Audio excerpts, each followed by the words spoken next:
లెక్కలు చేస్తేనే జోరు ఘాటుగా ఉండాలే రా బతుకు తీరు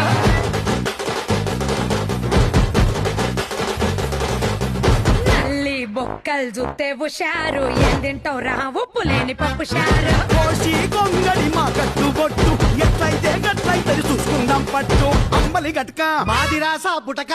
పూట పూట మాకే దసరా బ్యాండ్ దోస్తాన్